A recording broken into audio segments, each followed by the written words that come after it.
ত্রয়োদশ জাতীয় সংসদ নির্বাচনের মাঠ এখন উৎসবমুখর। চলছে জমজমাট নির্বাচনী প্রচার। ভোটের দিনক্ষণ ঘনিয়ে আসার সাথে সাথে দেশ জুড়ে বইছে নির্বাচনী হাওয়া।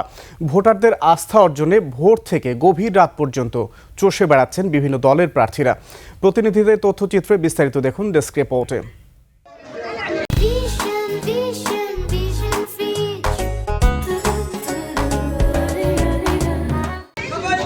খুলনার ৬টি সংসদীয় আসনেই জমে উঠেছে জমজমাট লড়াই।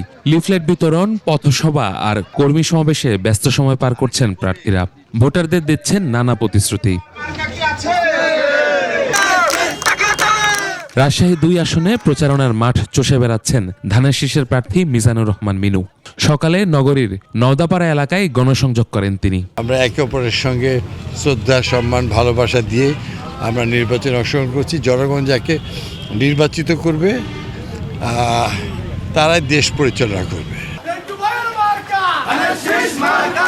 গোপালগঞ্জ ২ আসনে নির্বাচনী প্রচারণায় সরব বিএনপি প্রার্থী ডাক্তার KM বাবর। দুপুরে শহরের চৌরঙ্গি এলাকা থেকে তিনি প্রচারণা শুরু করেন। এবার গোপালগঞ্জের সাধারণ মানুষ ধানের শীষে ভোট দিতে চায়।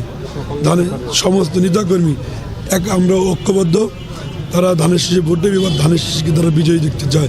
অন্যদিকে একই আসনে ইসলামী আন্দোলন বাংলাদেশের প্রার্থী মাওলানা তসলিম হোসেন শিকদার উঠান বৈঠক ও গণসংযোগের মাধ্যমে হাতপাখা প্রতীকে ভোট চেয়ে জনসমর্থন আদায়ে ব্যস্ত সময় পার করেন। জনগণের চাহিদা অনুযায়ী প্রতিশ্রুতি দিচ্ছি। জনগণের চাহিদা কোনটা? জনগণের চাহিদা হলো জনগণ ভালো থাকবে কিভাবে, এই ভালো রাখার জন্য যা যা কিছু প্রয়োজন আমি সেটা করব। নরসিংদী ১ সদর আসনে দুপুরে ধানের শীষের প্রার্থী ও বিএনপি যুগ্ম মহাসচিব খায়রুল কবির খোকন গণসংযোগ করেন। এই সময় তিনি নির্বাচন কমিশনের নিরপেক্ষতা নিয়ে কথা বলেন এবং জয়ের ব্যাপারে শতভাগ আশাবাদ ব্যক্ত করেন।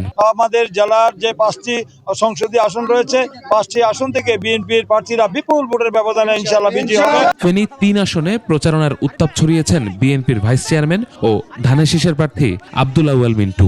সোনাগাজীর নবাবপুর ও আমিরাবাদ ইউনিয়নের বিভিন্ন বাজারে ভোটারদের দ্বারে দ্বারে যান তিনি। স্বাস্থ্যসেবার উন্নয়ন যেন হয়, শিক্ষা ব্যবস্থার উন্নয়ন হয়, কৃষিকাজের উন্নয়ন হয়, সংস্কৃতির উন্নয়ন হয়, খেলাধুলার উন্নয়ন হয়।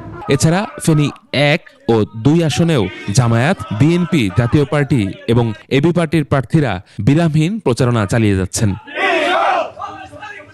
ইউসুফ হাসান নাইম, ২১ টেলিভিশন।